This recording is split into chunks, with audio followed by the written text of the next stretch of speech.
bikin Tapi gitu. kalau mau cuan memang kudu ngeyel dan aneh, Bu. iya, Salah makanya. satunya ya. Betul. Boboh lain sudah ada. Kelapa aja udah ada kan? Oke. Salak belum. Justru itu jadi makin bikin saya tuh eksklusif. Tidak ada yang mau mengolah. Kita pakainya salak pondo. Oh, Jadi oke. salak pondonya pun Jogja. umurnya kan juga kan dia ada yang umur sudah matang, yang Oke. masir itu yang kita pakai. Saya ngeluarin brownies salak itu di bulan puasa itu yang tadi saya Iya, bilang. iya. Di Facebook saya posting. Ya teman-teman mungkin coba-coba awalnya kan. Pada dasar brownies salak apa sih? Anehnya kan nggak aneh, enak-enak Yeah. aja ya. Akhirnya mereka repeat order. Waktu itu kita pernah ke Belanda. Oh ya. Ya, kita beberapa expo juga kita sudah ada yang mandiri, kemarin terakhir ke Kamboja. Saya bawa nih langsung ke Pak Dubesnya. Pak Dubes beli, nyicip ada tuh. Enak. Revenue bulanan sampai berapa sekarang? Sudah lumayan, puji Tuhan. Ratusan juta, miliar? Enggak, miliar. Doain ya.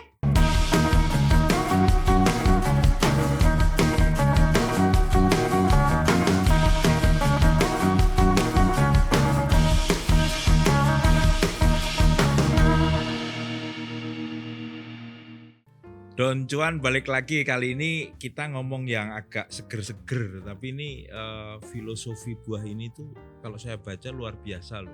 Jangan menilai dari luarnya, tapi lihat dalamnya dan rasakan.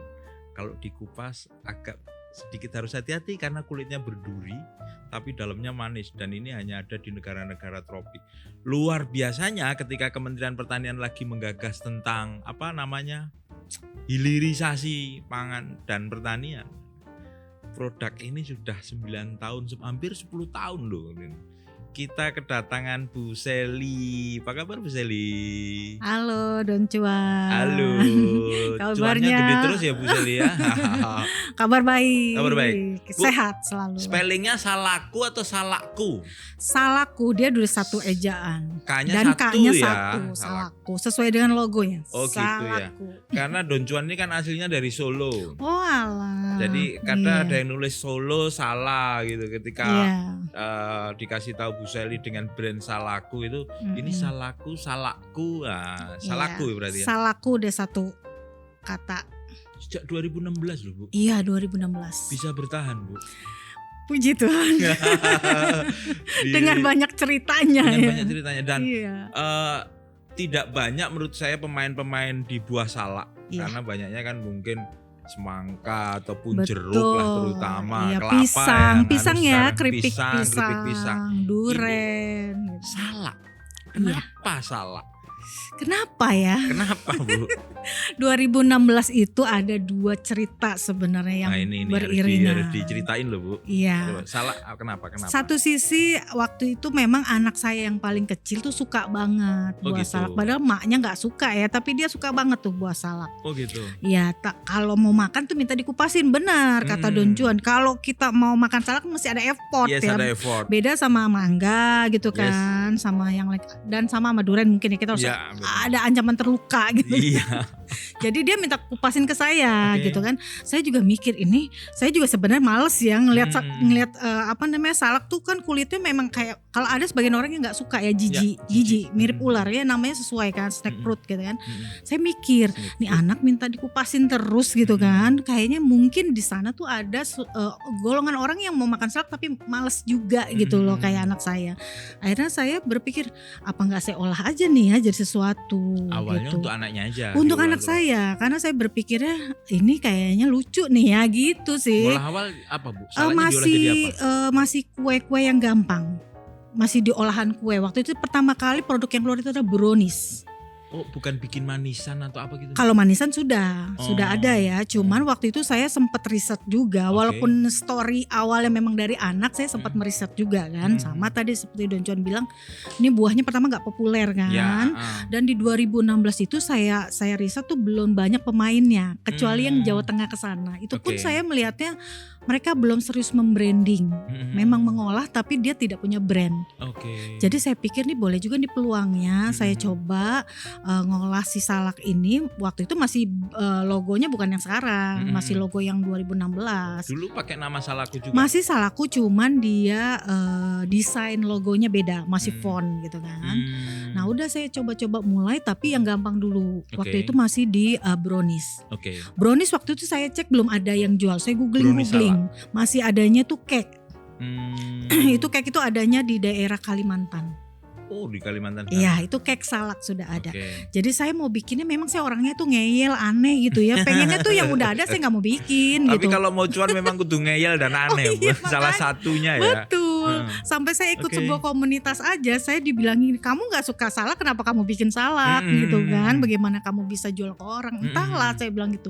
Saya ingin melakukannya pertama ya buat anak saya. Oke. Setelah itu saya riset kok kayak ada peluang. Dari sisi bisnisnya kita ngeliat, oh ada peluang Ya, gitu ya, kan. ya. Ya udah saya coba. Di brownies salak itu saya keluarkan di momen bulan puasa di 2016 waktu itu. Pasar awalnya Masih teman-teman di Facebook. oh Kan dulu saya belum punya Facebook IG. ya, belum IG ya. Masih saya teman-teman juga semua. punya IG tahun 2016 tuh. Nah, saya gara-gara 2018. 2018. Baru buka IG bisnis. Awalnya di Facebook. Awalnya Facebook, yang beli semua teman, bukan orang baru ya. semua Harganya teman. berapa waktu itu dijual, Waktu Bu? itu masih 40 ribuan, sekarang sudah 65 ribu. Waktu awal produksi pakai alat-alat dapur biasa atau harus Iya, beli alat dan semua? Dapur rumah, malah Dapur kan rumah. kita bahannya ya telur udah ada di Udah ada, dapur, ha-ha. terigu sudah ada, cuma salaknya kita beli, kemasannya juga masih eceran, yang mika terus ditempel stiker, Oke. dan sistemnya masih PO, jadi orang bayar dulu baru kita bikin. Sendiri atau dibantu suami atau anaknya bantu juga, Bu? Anak saya masih kecil-kecil waktu itu. Oh gitu. Hampir 9 tahun yang lalu masih kecil-kecil. Oh iya, masih kecil-kecil ya. Iya, jadi masih, karena biasanya memang saya kan orang baking ya, biasa baking, terus biasa bikin makanan. Dari sebelum 2016 itu udah banyak usaha yang saya coba. Masih Apa aja, palu Bu? gada. Kita pernah jualan mie ayam, ayam bakar, Oke. toko kelontong, Oke. jualan pulsa yang digosok. Pernah sempat kursus atau apa gitu? Kursusnya malah setelah ada usaha, karena kita Oh. niat untuk R&D ya. Malah di awal saya enggak. Udah jalan aja dulu bikin. Iya betul, saya tipe orang yang mungkin kalau orang tuh ada uang bisa dia jalan ya. Kalau saya memang karena desakan kondisi aja. Oke. Terus saya berjalan ya karena ilmunya baru di PR yang saya pakai. Ya. Ilmu bakingnya saya jalanin aja ya. berdasarkan waktu dan respon pasar gitu. Pertama respon pasar gimana, Bu, dari Nah, teman-temannya itu? Ya, saya nggak sangka loh itu ya, mungkin karena nanti takdirnya mau sampai di sini ya. Saya ngeluarin brownies salak itu di bulan puasa itu yang tadi saya bilang. Di Facebook saya posting. Ya teman-teman mungkin coba-coba awalnya kan. Pada dasar brownies salak apa sih? Anehnya kan nggak aneh, enak-enak aja ya. Akhirnya mereka repeat order. Terus saya mulai rajin posting, sampai hari ini aja inovasi olahan salak belum terlalu banyak. Benar. Justru saya sudah terlanjur nih, saya menjadi pencetus atau pelopor olahan salak yang beda. Saya sudah tahu ada keripik, tapi saya nggak bikin keripik, saya bikinnya kerupuk. Saya sudah tahu ada cake salak, tapi saya nggak bikin cake, saya bikinnya brownies. Ada manisan. Jadi salak. memang kalau manisan kan memang sudah umum ya, Udah umum, tapi saya pembedanya adalah olahan saya semuanya sehat, tidak pakai pengawet, tidak pakai tidak pakai MSG untuk kuahnya gitu. Jadi memang niatannya mau ngasih makan ke anak, kita kan sudah niatnya mau sehat gitu kan. Ya akhirnya kita jual produknya yang memang udah sehat aja semua gitu. Saya itu juga kalau penggemar banget juga enggak, tapi makan makan salak itu kalau ada salak ya saya makan gitu. Cuma kadang kan dapatnya yang sepet-sepet, membedakan waktu awalnya itu kan Bu Sally juga nggak suka salak kan. Iya nggak suka. Gimana karena bisa, sepet. Iya. Karena sepet saya nggak suka. Nggak enak dimakan kayak sariawan gitu kan. Nggak mungkin dong browniesnya Bu Sally itu dari salak yang sepet kan? Enggak. Karena pada akhirnya kita menemukan jenis salak yang pas. Apa itu? Kita pakainya salak pondo. Jadi salak pondonya pun umurnya kan juga kan dia ada yang umur sudah matang, yang umur masir, itu yang kita pakai. Dia kan lebih tebal dagingnya, dia lebih, walaupun rasanya memang nggak terlalu kuat ya, memang tidak terlalu strong, tapi setidaknya dia tidak ada rasa sepet. Sama salak Bali gimana? Salak Bali secara supply chain-nya kurang oke. Karena persoalan supply chain-nya aja dan ya. cost-nya terlalu tinggi. Jadi akhirnya kita memutuskan kita pakainya salak pondo dan mereka kan melimpah ya. Saya sekaligus menjadi mata rantai mereka untuk bisa mengolah hasil perkebunan mereka yang melimpah, yang tidak tahu mau diolah jadi apa. Dan kita udah ada kerjasama dengan petani juga. Gitu. Ada supply-nya dari petani. Jadi, ya, dari Jogja atau dari sini aja? Dari Banjarnegara. Ya. Jadi kalau ditanya salak selalu ada terus. Hanya saja mungkin harganya yang up and down. Gitu. Sampai 10 tahun saya masih terus bisa mengolah. Artinya salak itu selalu tersedia dan melimpah. Dulu waktu awal-awal ngupas sendiri berarti Bu? Betul, ngupas sendiri. Jempolnya enggak Bu? Lecet atau- Aman. Aman ya. Itu kalau ngupas salah. Ada triknya. Ada triknya? Ada trik. Gimana Bu? Kita harus pakai alat bantu, ada pisau khusus. Oh, ada. Iya, jadi biar Pisau khusus cepet. itu salah. Ya sebenarnya kalau ngupas begitu juga kan gampang. Iya, Tapi iya. kalau ngupasnya 2 karung, 3 Dua karung, karung, iya. sekarung kan 30 kilo tuh. Ah. Kan butuh waktu cepat. Oke. Jadi kita kasih toolsnya. Jadi ada pisau yang khusus yang ujungnya tajam. Jadi Oke. kita ujungnya kita potong. Potong. Kan dia udah masuk ke dalam tuh, pisaunya letak, baru kita sak gitu. Jadi kayak kulit bawang lah. Iya wes nanti. Jadi kalau gini-gini. Aku praktek lah di rumah nanti Iya. kalau ada ya. Karena kalau sekali Ujungnya di kayak bawang itu ya. Iya. Dipas dulu, terus ujungnya dulu masuk tengahnya terus lek baru. Oh, oke. Belum ada alatnya. Belum ada alatnya ya. Kalau kentang udah ada. Nggak nyiptain, bapaknya suruh nyiptain lah alatnya gitu. Biar lebih. Kalau Iya. kentang kan ada Iya, ya. bawang sudah ada, kentang sudah ada, buah lain sudah ada. Kelapa aja udah ada kan? Oke. Salak belum. Justru itu jadi makin bikin saya tuh eksklusif. Tidak ada yang mau mengolah. Oh iya. Awalnya brownies. Awalnya brownies salak. Sampai berapa lama akhirnya mengeluarkan produk turunan yang lain? Apa itu dan jenisnya apa? Kita berdasarkan waktu ya. Pertama waktu itu kita awalnya kan jualannya kan di Facebook. Lama-lama kita jualan bazar. Oke. Bazar. Mereka sudah ngelihat ada yang manis, terus mereka kayak nyari pengen yang gurih-gurih gitu. Oh, gitu. Saya pikir nih dan kalau brownies kan harganya lumayan tinggi ya. Saya harus menyediakan produk yang harganya masih di bawah harga brownies. Oke. Akhirnya saya ciptakanlah si kayak jus salak, ada saya punya jus juga. Begitu. Jus itu kan di awal-awal 15.000, sekarang 20.000 jus. Nah abis ada jus juga kita kayaknya perlu yang gurih yang lainnya gitu. Karena kalau bazar itu kalau cuma satu produk kayak kurang menarik lah. Jadi berdasarkan pengalaman itu saya juga jual sambalnya. Sambal salak. Sambal salak. Nah pas Itu dari dagingnya? Atau dari dagingnya semua. Kalau yang dari limbahnya kita bikin kulitnya itu jadi teh. Bijinya jadi kopi. Nah ini yang kopinya ada kita bawa. Itu gitu. dari biji salak. Kelungsu kalau orang Jawa bilang. Jadi kita sistemnya zero waste lah. Iya zero waste ya. Iya zero waste. Awalnya gini. jadi penasaran ini kok semuanya bisa diolah. Bisa diolah. Dan dijual. Bisa dijual. Dan jadi cuan. Jadi cuan. Luar biasa ini ya. Karena di awal 2016 itu saya sebenarnya udah riset. Saya sudah riset, ternyata si salak ini kan jenisnya dia tanaman palma ya dalam cuannya. Oke, palma bener. Dia semua bagiannya bisa diolah. Sampai ke akar, duri dan daunnya. Itu kalau di Cina itu bisa untuk obat. Oh gitu. Ya, cuma saya mengukur diri saya sendiri waktu itu. Oke, saya sampai di kulit dan biji aja. Dan itu pun saya sudah lihat banyak literasi tentang manfaat si kopi dan teh dari kulit dan biji ini sudah ada. Sudah banyak literatur kesehatannya dari beberapa universitas, dari situs-situs kesehatan tuh ada. Cuma saya kan waktu itu memang belum ada izin ya. Saya belum punya sertifikasi waktu dimulai itu. Nah pas 2018 boleh saya cerita sedikit, saya ikut kompetisi. Kompetisi ya. Ya di salah satu marketplace terbesar yang biru itu. Oke. Saya mengangkat waste-nya juga. Ya mungkin itu saya menang di kategori kuliner karena memang saya sudah mengolah bahan lokal, buah lokal, buah tropis terus sampai ke waste-nya. Dulu kan belum ada main dulu waste. Waktu awal sebelum menemukan bijinya jadikan kopi, kulitnya jadikan diapain Bu? Dibuang aja? Masih dibuang karena kan belum banyak. Pas kita udah ngolah lebih dari 3 karung, 3 karung itu kan sekitar 90 sampai 100 kilo, itu kan sayang tuh sudah banyak. Mulailah dari hasil menang kompetisi itu kita belikan mesin. Mesinnya bentuknya dehidrator. Sekarang udah biasa. Zaman dulu belum biasa tuh mesin-mesin pengering. Oh, pakai mesin pengering ya? Mesin pengering. Ya. Kalau orang Jawa Tengah ke sana, mereka masih dijemur di bawah sinar matahari. Bijinya juga masih disangrai pakai kuali. Oh, sebelumnya gitu kan. ada yang manual gitu, sudah ada. Iya. Cuman kita ngambil pakai mesin itu karena memang keterbatasan ruang produksi. Gak mungkin kan saya gini kan baunya kena perumahan gitu. Jadi waktu itu kan sudah mulai tuh ada mesin-mesin pengering ya. Ya saya manfaatkan hasil dari modal usaha itu, saya bikin mesin pengering itu. Jadi bijinya, kulitnya saya masukkan ke mesin. Prosesnya berapa lama dari itu? Lama. Dia di awal itu dia butuhkan api kecil gitu kan. Itu bisa 1 kali 24 jam atau 2 kali 24 Nyala jam. Terus. Nyala terus. Oke. gitu. Tapi karena kita kan sudah ada sistem sertifikasi HACCP ya, jadi kita ada jeda-jedanya lah. Misal sampai jam 5 berhenti, besok dimulai lagi dari jam berapa, terus berhenti di jam berapa gitu. Sekarang pekerjaannya berapa, Bu? Kita masih bertujuh. Bertujuh. Iya, masih bertujuh. Sebenarnya tim core-nya kan keluarga, tapi kita ada 2 anak buah yang bantu kita untuk produksi. Kalau kita lagi produksi brek gitu, karena kan salak nggak bisa disimpan. Oke. Pas salak datang kita ngolah berbarengan. Oke. Gitu.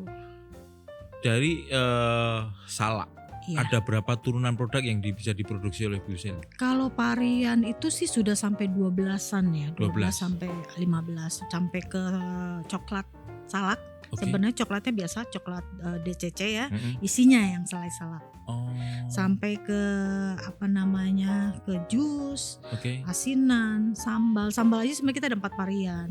Ada sambal ebi, sambal ijo, dan semua ada salaknya. Itu ada yang mau juga, Bu? Sudah dipasarkan, ada di beberapa modern retail, sudah terjual. Saya tanya karena belum pernah nyoba, Bu. Maksudnya belum pernah nyoba itu, belum pernah lihat Belum ini pernah sambal salak itu gimana? Rasanya Kayak sambal dia mangga gitu ya? ya kalau mangga kan dia lebih asem ya. Iya, Kalau kita lebih kayak sambal korek sih. Oh, Karena saya oke. pakainya rawit merah, bawang putih, Mm-mm. ebi saja. Tidak pakai tomat, tidak pakai cabai keriting. Mm. Karena di awal saya banyak R&D ya. Mm. Salak itu sendiri kan udah kurang rasa. Mm. Jadi saya ngangkatnya dari bawang putih dan ebinya. Mm. Intinya dia pedas, gurih dan Oh. tidak manis. Tidak manis. Tidak manis, gurih kayak sambal bawang, sambal korek. Itu dari dagingnya kan? Dari dagingnya kita slice. Oh. Sampai potongannya aja kan kita bikin apa di blender, apa diulek, apa gitu, itu kan R&D ya. Iya, iya. Sampai kita memilih untuk di slice aja supaya masih kerasa teksturnya Krenyes-krenyes. Iya. Nah, gitu. Jadi kayak potongan bawang 12 putih. varian sekarang. Kurang lebih 12 varian. Oke, terus sekarang pemasarannya sampai mana, Bu? Puji Tuhan untuk yang produk-produk snack yang kering ini, Mm-mm. ini sudah ada banyak di modern Saya retail. pegang ya, Bu ya. Silakan dibuka, dicicip juga boleh. Nah ini kita 2 tahun Kalian terakhir. pengen aku nyobain, kalian pengen sebenarnya, bukan aku ini. 2 tahun terakhir kita lagi fokus ke healthy snacknya. Healthy snack. Ya, Lu sebelumnya nggak healthy atau gimana? kalau kemarin kan lebih ke kue ya. Oh. Sambal itu oke. masih pakai MSG. Jadi Oke, saya masih iya, belum iya, berani iya, iya. klaim healthy snack walaupun Mm-mm. prosesnya natural, nggak pakai pengawet Mm-mm. sambalnya. Tapi kalau ini benar-benar healthy karena prosesnya Mm-mm. dan bahan baku pilihannya itu kayak tepungnya tepung bebas gluten. Oh, gluten free Ya, nih. dan ini. vegan. Wow, sehat ini. Ya, full tapioka dan tidak pakai pengembang, tidak Mm. pakai baking powder, tidak pakai baking soda. Karena kalau kerupuk itu rata-rata mereka pakai BP, pakai BTP ya, untuk ngembangin dan ngegurihin, mutihin itu mesti ada BTP-nya. Kalau kita berusaha untuk renyahnya itu dari prosesnya, dari perpaduan komposisinya. Terus warnanya aja kadang memang agak gelap, agak putih karena memang karakter si salak kan ada sifat brownie-nya ya, teroksidasi udara gitu, dia lebih gelap. Itu kita tetap pertahankan tidak pakai pemutih. Jadi ini kerupuk ya, Don Cuan, bukan keripik, ini kerupuk. Wah. Dan kerupuk itu biasanya masih Kalorinya ada nggak tinggi kan, Bu? kalorinya ada di belakang sudah dicek, dan yang Ingredientnya ada ya? jelas dia tinggi seratnya. Oke. Serat pangannya dia kita sudah cek ke Gurih nih laboratorium. rasanya, Bu. Gurih. Saya coba, Bu. Gak apa-apa ya? Boleh buka. Nanti itu teman-teman yang lain pengen. Iya, kalau makanan tuh harus Kayak dicicip. gini lah, ben kayak seri Oh, nggak bisa, harus digunting dong. Ngeyel deh cuannya. Batinin dulu ngeyel. Biar aman gitu. Nah, kalau yang kerupuk ini kita ada 2 varian. Yang merah ini yang varian apa? pedas, tapi pedasnya nggak menyiksa, aman. Ini kayak ya. Pedasnya tuh gurih gitu. Rasanya light, jangan berharap terlalu seret, tapi rasanya light. Enaknya itu Ini kalau buat berkepanjangan. makan nasi enak loh. Makan apa aja juga Sama enak. pecel. Pakai yang kuah-kuah dimasukin tuh enak. Nah itu renyahnya itu hasil R&D, tidak pakai Ini salak, Bu. perbandingan 1:1 loh. Sama Tepung. tepung, iya. Walaupun dia kan saya bilang kelemahannya adalah di aroma dan rasa, tapi nanti after taste-nya kita kalau yang tahu salak mesti ngerasain. Aftertaste-nya gimana? After taste-nya ada rasanya. Dan ini pilihan cara enak makan salak. Pedes deh. Enggak lah, segitu Setelah mah. agak buat napas tadi pedes, Bu. Segitu enggak lah. Anak kecil masih suka loh pedes yang ini. Oh ya. Masih dapat. Saya banyak ibu-ibu yang beli untuk anaknya. Customer saya banyak anak-anak. Bu, ini pakai bahasa Inggris berarti udah ekspor. Iya. sudah Sekali ini. walaupun masih kecil-kecilan, masih kartonan. Makanya kita lagi gencar tahun ini. Kemana Bu? Negara? Kalau waktu itu kita pernah ke Belanda. Oh ya. Ya, kita beberapa expo juga kita sudah ada yang mandiri, kemarin terakhir ke Kamboja. Saya bawa nih langsung ke Pak Dubesnya. Pak Dubes beli, nyicip ada tuh. Enak. Iya enak loh. Jadi kita exponya ada yang mandiri, ada yang juga fasilitasi. Ekspornya juga masih kartonan. Ini tutup lagi boleh Bu, biar nggak dimakan teman-teman. Sebenarnya itu kalau lonjuan makan sendiri langsung habis. Iya, Wah, diumpetin. Ini logo, aku loncat dikit. Iya. Logonya siapa nih Bu? Anaknya? Saya. Oh gitu ya. Itu Bu Sally ya? Kenapa pakai logo Bu Sally? Gini ya, filosofinya adalah waktu saya bikin ini kan saya umur masih 40-an. Oke. Saya waktu saya produksi saya begitu stylenya. Saya dikuncir.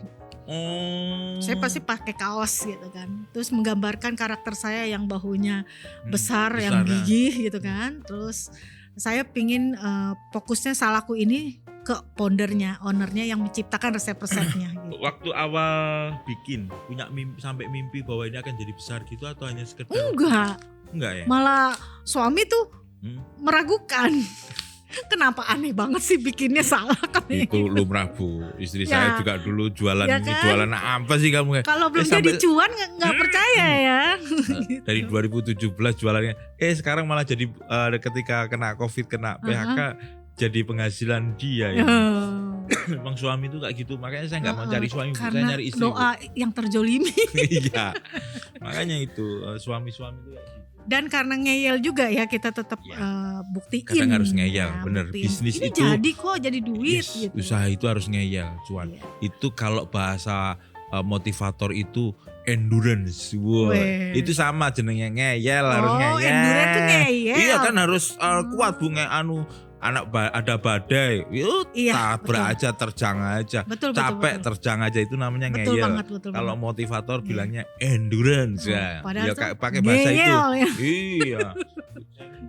Iya. Sampai luar negeri. Iya. Sekarang yang di-handle sendiri luar negeri atau pakai pihak distributor atau apa? Tahun kemarin sempat ada distributor ya. Terus kalau tahun ini kita lagi coba untuk berangkatin sendiri, tapi masih terus dari bisnis matching satu ke bisnis matching lain, kita lagi cari buyer. Karena memang produk ini kan produk baru ya di pasar Indonesia, edukasi marketnya yang jadi tantangan lonjuan. Kalau misal keripik tempe orang udah tahu, keripik pisang orang udah tahu. Kalau kerupuk salak ini saya lagi buka pasar baru. Sejak kapan kerupuk pisang diciptain? Kerupuk pisang. Salah ini 2022 setelah COVID. Saya baru berani masukin ke retail. Saya hampir 2,5 tahun, hampir 3 tahun. Risetnya berapa lama Bu? 2,5 tahun sampai 3 tahun. Untuk riset itu? Iya, R&D-nya. Udah dipatenin belum Bu? Kalau resep nggak bisa. Saya sempat nanya kemarin waktu lagi bazar yang acara Haki ya. Saya mau apa istilahnya ya? Masa nggak bisa sih ya? Melegalitaskan resepnya. Ini ya. Belum bisa katanya sih, belum bisa ya. Karena itu apa ya? Yang baru difasilitasi benar-benar kan adalah brand, logo, desain. Kecuali karya itu kayak lagu baru bisa kan. Kayaknya kalau resep belum deh. Resep belum ya? Saya sih berharap gitu karena saya pun sudah memberikan kayak pengajaran gitu, pelatihan ke teman-teman perempuan-perempuan desa. Bikin ini kerupuk salak Don. Oh gitu. Ya waktu itu saya pernah dikirim di ke mana, Bu? Makassar. Di Makassar. Di Pinrang, di 2 desa Masawae dan Katomporang, mereka kan punya kebun salak ya. Jadi yayasan itu minta saya untuk tolong dong kasih pelatihan untuk bisa mengolah salak di kebun mereka. Jadi cuman saya sempat berpikir nanti ya karena mereka memang jualnya masih di dalam masih fine. Takutnya kan ada yang memang menjual, berarti kan mereka pakai resep saya. Tadinya saya mau menyelamatkan resep saya gitu, tapi ternyata mungkin di sana juga masih banyak yang harus diupayakan untuk bisa keluar dari Pinrang ya. Saya pikir ya udah nggak apa-apa. Tapi nextnya kalau mereka minta lagi saya untuk mengajar, saya mau under name saya. Gitu. Kalau memang belum bisa di license dengan resmi, paling under name Salahku. gitu. Sudah diajarkannya oleh salahku. Oke. Tahun berapa itu ngajarin di Makassar? Itu 2 tahun yang lalu lah, 2022-an, 2023-an deh. Ya ini jadi berkah lah Bu. Iya, berbagi akhirnya ilmu lah. ya. Mereka kan jadi peningkatan perekonomian desa Yes, ya. benar-benar. Mereka jual hanya di daerah mereka sendiri. Dan ini khas Indonesia kan? Karena salak Iya. di negara lain kan gak ada kayaknya. Untuk kerupuk salak olahan Enggak, yang buah salaknya. buah sih. salak ada beberapa, tapi kita di sana mahal kan, nggak kayak kita melimpah. Enggak, gitu mereka kan. negara lain tuh bisa tanam sendiri. Ini kan buah Enggak, tropis kalau kan? iya bertropis, Buah tropis iya kan? negara-negara tropis. Di Kamboja ada, Kamboja ada? Tapi waktu saya expo itu ada juga yang booth UKM yang memang salak dari Indonesia. Tapi mereka juga punya. Dan di sana itu salak itu kayak buah ini loh, kayak buah leluhur gitu loh. Oh gitu? Kayak dipakai buat doa apa gimana gitu. Jadi waktu itu di 1 kilo dijualnya kalau nggak salah $5 deh. $5 1 kilo itu hampir salak. 100.000, 90.000 ya? Iya itu. Jadi buat mereka tuh salak tuh kayaknya bagus banget gitu. Nilai kayak kita di sini duren gitu. Iya. Kayak buah yang populer. Sementara di kita kan kayak kurang populer ya. Gitu. Bu Sally, mencapai titik bahwa ini rasa optimis dari Bu Sally sejak berapa tahun setelah 2006 setelah jalan? Bahwa ini akan benar-benar menjadi sumber cuan keluarga dari Bu Sally? Sejak banyaknya media, teman-teman media yang mengapresiasi satu. Itu tambah pede ya Bu Sally? Iya pede. Kok kan kadang kalau diundang Bu kesini, tapi saya masih kecil loh, saya masih di rumah waktu itu ya. Saya bilang waktu itu kan kita masih di dapur rumahan kan. Gak apa-apa Bu, kita mau lihat inovasinya. Oh enggak. Terus datang ke rumah tuh sampai serombongan, pada dapur saya kecil gitu kan. Iya. Oh berarti mereka mengapresiasi ya olahan saya satu. Yang kedua tuh saya mulai jual ke modern retail, mereka terima. Modern retail ya? Ya, modern saya sengaja yang menengah ke atas. Oke. Karena apa? Yes. Saya produknya kan memang healthy snack ya. Harus orang yang sudah tahu arti bebas gluten, vegan. Jadi mereka mau bayar lebih untuk sebuah produk healthy snack. Segini berapa sih? Ini 20.000. 20.000. Tapi kalau di retail di atas 25. Ada yang sampai tertinggi 28. Gitu. Jadi pas mereka mau terima dan laku di pasaran, terus ya anggaplah misal ada reject kemasan, tapi mereka terus sampai setahun ketiga kita sudah menjalin kemitraan, saya semakin pengen, oh berarti ada ya yang mau beli produk saya gitu. Mulailah saya nambah channel lagi ke jaringan yang lain. Kalau boleh dilihat di Instagram kita Salak Olahan Salak, di situ ada store-store yang memang tempat kita naruh produk gitu. Merekrut karyawan sejak tahun berapa? Karyawan itu mulai nambah orang luar dari keluarga itu di 2 tahun terakhir. Sebelumnya dari keluarga sendiri? Keluarga semua. Dari suami, anak. Suami bisa bikin lah ya. Kalau suami itu bagian yang ngupas kulit. Saya dan anak saya yang perempuan yang juga saya belajar ke suami lah cara ngupasnya gimana ya. Yang laki-laki ngupas kulit. Oh gitu. Kalau sudah jadi daging kasih ke saya ngolah sama anak saya yang perempuan. Yang juga sekali sendiri yang turun tangan langsung. Iya, masih saya masih resep. Sekarang? Sampai sekarang. Makanya nih anak saya kan yang perempuan ini kan udah 26 tahun ya. Dia sekaligus co-founder di dalam perusahaan kita. Saya sedang sertifikasi HACCP. Pastinya saya harus meng-hire orang dengan SOP gitu kan. Saya harus menciptakan gimana nih caranya resep ini bisa keluar dari anak saya. Karena saya udah nurunin ke anak kan. Cuma saya harus nurunin ke orang. Ini lagi buat PR-nya, ini lagi buat. Lagi buat kayak istilahnya apa sih kalau di sistem franchise tuh, jadi kayak produknya udah tinggal diolah orang jadi gitu ya kayak gitu. Ini lagi PR banget untuk nurunin keluar gitu. Yang dari 12 varian tuh yang paling laku apa? Ini healthy snacknya. Kerupuk ini ya. Secara kalau browniesnya dia karena sistemnya PO, jadi saya anggap secara penjualan dia belum terlalu besar. Karena memang saya nggak fokus lagi ke brownies. Secara jaringan distribusi, secara kapasitas produksi kita bisa membesarkannya yang lifespan-nya itu 12 bulan semua. Ini 12 bulan semua. Revenue bulanan sampai berapa sekarang? Sudah lumayan, puji Tuhan. Ratusan juta, miliar? Enggak, miliar. Doain ya sampai amin. Ya, siapa tahu setelah karena dari ketemu Don Juan jadi cuan ya. Kalau dapet pecah telur ya, ekspor bisa jadi gitu. Karena memang ini produk baru. Don Juan. Kita masih banyak PR-nya tuh ngenalin kan, kayak Don Juan sendiri belum tahu kan rasanya. Saya harus buka, cobain. Dan saya dari expo ke expo, dari bazar ke bazar, karena harus ada tester. Benar. Tapi kalau di beberapa pengalaman kalau orang yang mengedukasi pasar bukan mengekor pasar, pasti kalau berhasil pasti nomor 1 dan itu yang akan menjadi nilai lebih orang Jadi ataupun pelopor konsumen ya. untuk membeli produknya. Iya, gitu. makanya Ya, saya pilihannya ngeklaimnya kalau pelopor. Yes, pebisnis itu kan mau follow the market atau create the market kan gitu loh. Tapi capek banget berdarah-darah. Oh iya, 10 tahun bener. berdarah-darah. Ini kalimat motivator lagi Bu. Create the market atau follow the market sih. Intinya adalah brand. Create the market itu kalau kan resikonya memang paling besar kan Bu. Iya. Market nggak bisa nerima, bahkan Bu Sally aja masih mengedukasi kan. Iya, karena asumsi orang beli kerupuk salak harus rasa salak. Iya, saya tadi berpikirnya seperti itu. Iya, itu adanya di keripik. Kalau kerupuk itu dia sudah ada tepung di dalamnya. Tapi kita selalu edukasi, ada salaknya 1:1. Yang penting setelah makan dapat sehatnya jangka panjang. Gitu. Kenapa Bu Sally berani mengatakan bahwa produk saya itu sehat? Nah itu dia. Pertama klaimnya itu harus saya pakai sertifikasi. Saya sudah cek gitu kan ke lab Saraswanti ya, itu yang memang untuk yang sudah orientasi ekspor.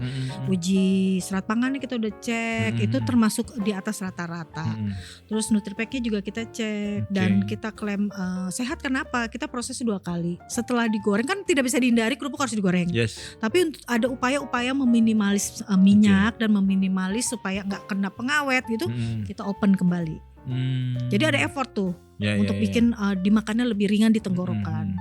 Terus juga dalam proses kerupuk ini kan orang biasa pakai plastik direbus, kita pakai loyang, kayak gitu. Untuk ngembanginnya orang pakai baking powder, baking soda, kami tidak. Jadi dari komposisi resep, gitu. Jadi please hargain effort kita menciptakan ini, jangan cuma nyari rasanya gitu. Karena ada tanggung jawab Bu Sally atau Salaku ini untuk konsumen ya, bahwa kalau kamu makan ini badan sehat. Kalau buah salaknya sendiri kalau dari risetnya Bu Sally itu untuk unsur kesehatannya untuk apa sih? Secara umum buah memang bagus semua untuk kesehatan, vitamin C, vitamin A, vitamin yang lain, mineral dan sebagainya. Tapi kalau di Salaku kita meng-highlightnya di seratnya ya. Dia lebih bagus untuk pencernaan dan daya ingat. Kopi dari biji salak itu bagus untuk serat? Itu bagus. Pertama apa? Dia kan tidak mengandung kafein tapi rasanya kopi. Oh gitu? Rasanya kopi. Kenapa bisa gitu? Karena Ibu dia tambahin bumbu-bumbu yang mana? Itu dia, orang selalu nanyanya dikasih kopi loh. Tidak. Biji salak itu kan biji buah. Karena proses pengeringan, terus dia ada pematangan, aromanya pas di dehydrate aja itu bau kopi. Keren banget tuh si salak. Aromanya tuh bukan, ya walaupun aftertaste-nya kayak ada bau salaknya ya, ada khas salaknya yang asam, tapi dia baunya kopi. Pas dipanggang itu baunya kopi. Seratnya tinggi ya? Seratnya tinggi dan sudah diuji sama BPOM juga sudah diuji. Untuk kulit, kalau kulitnya juga tinggi seratnya? Paling tinggi seratnya di kulit. Dia sama kayak kulit jeruk kan, di balik kulit salak itu kan yang putih-putihnya. Itu seratnya. Itu kan yang ke apa namanya, dikeringkan kan ke bawah, terus kita grinder. Airnya sempat prinsip cuma mengambil air, terus kita grinder. Sebenarnya kalau di rumah kulit salak yang habis kita makan cuci bersih direbus, itu langsung minum nggak apa-apa. Pembedanya cuma apa, dia rangu. Dan dia nggak tahan lama. Kalau kami kan dibikin begini supaya tahan lama, karena kadar airnya diambil. Itu bagus untuk menurunkan kadar gula darah secara alami. Minum secara teratur selama seminggu. Itu boleh cek deh. Itu yang diabetes sama itu yang. Jadi langsung aja dicuci abis makan salak, kulitnya dicuci, direbus sekali aja. Pas dia warnanya kuning kemasan seperti teh. Hanya aja baunya lebih rangu. Kalau ini wanginya, kalau kita kan punya tehnya tuh, baunya enak, wangi teh. Itu yang teh. Nah kalau yang kopi itu dia bagus untuk menetralisir kadar gula darah, baik yang rendah maupun yang tinggi.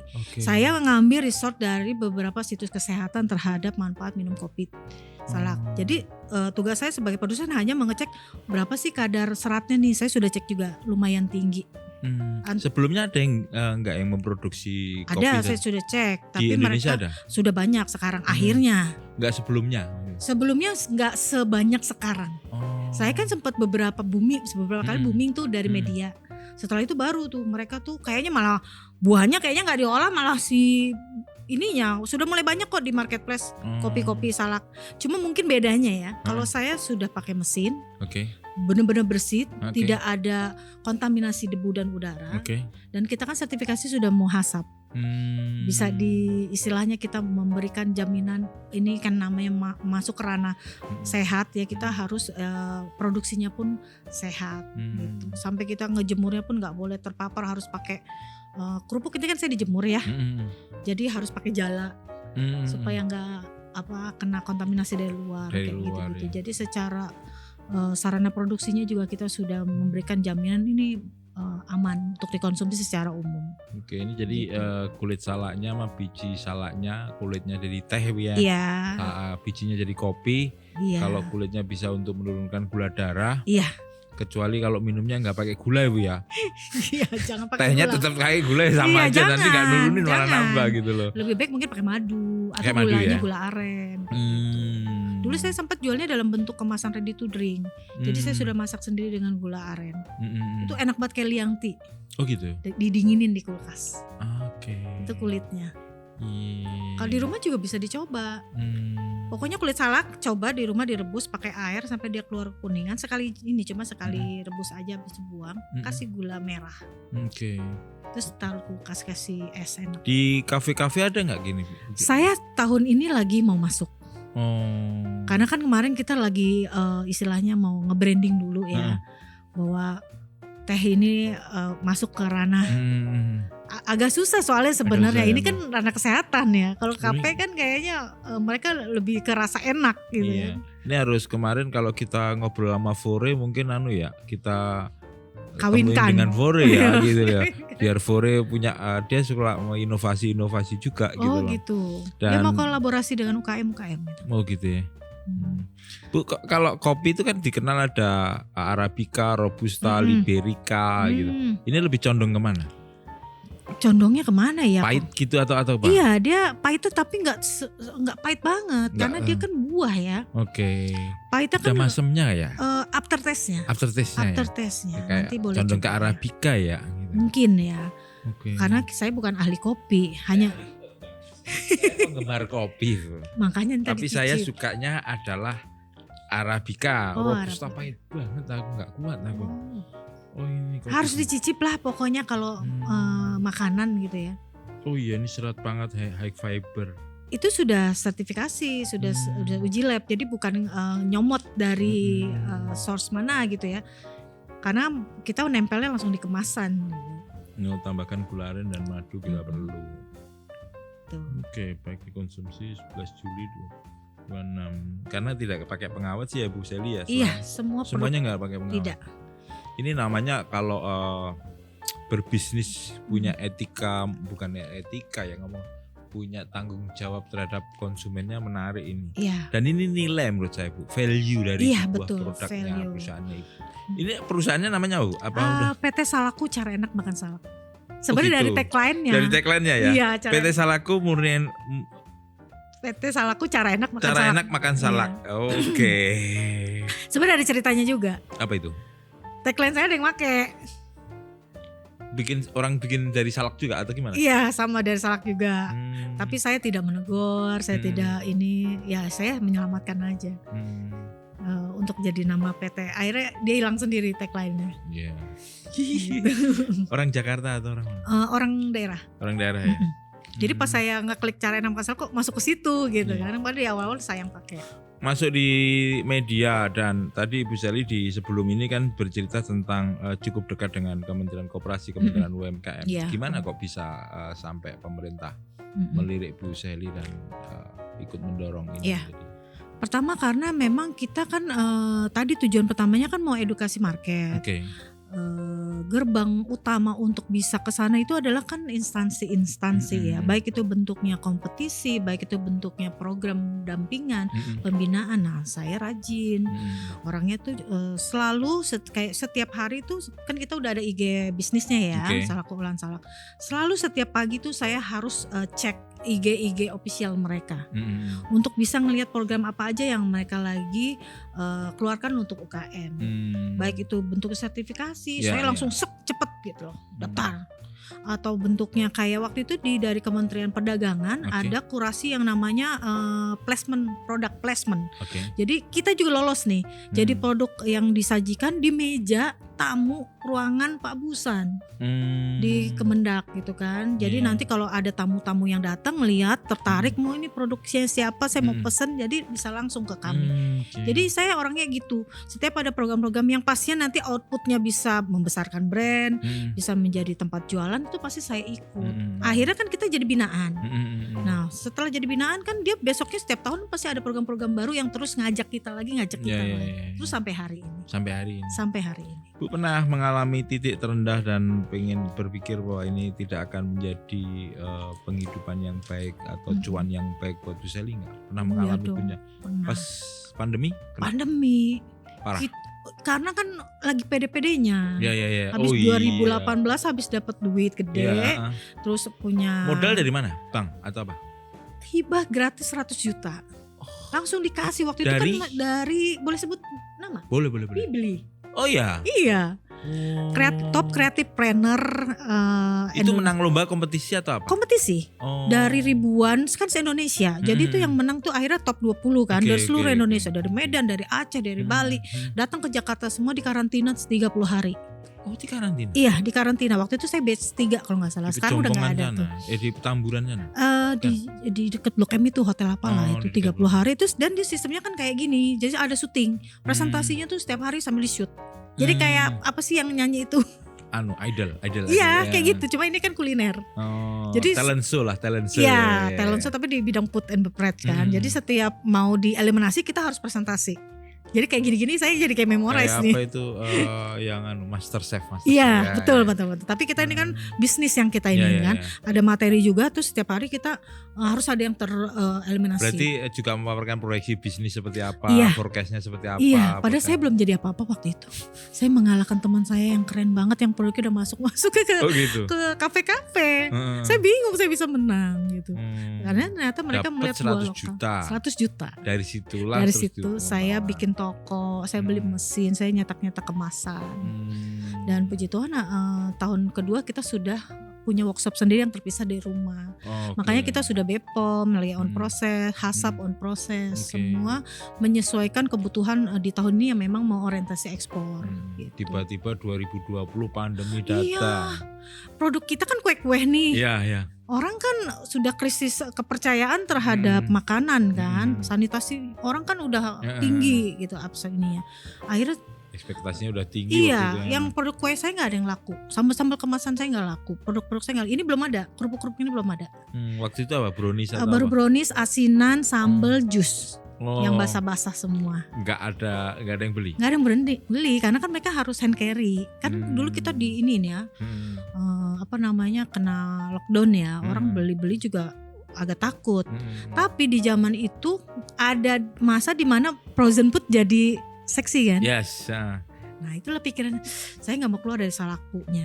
Sambelnya saya tempel ke ayam. Saya bikin ayam bumbu goreng di frozen, saya tempel sambelnya pakai plastik.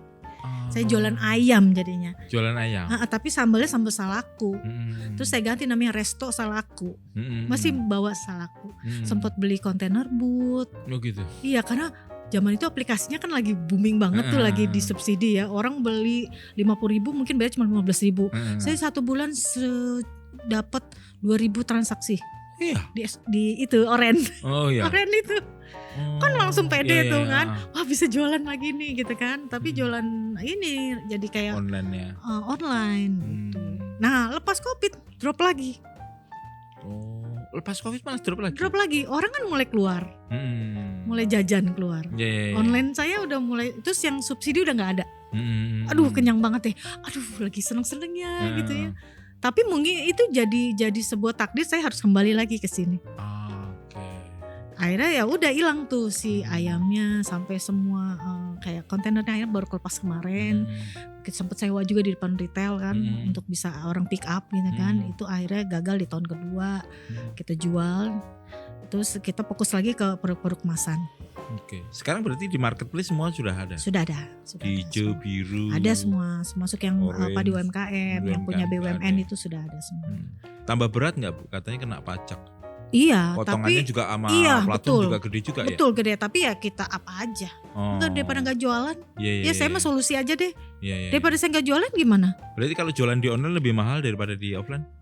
Iya, kita naik karena mau kita tidak mau mau ya. tidak mau.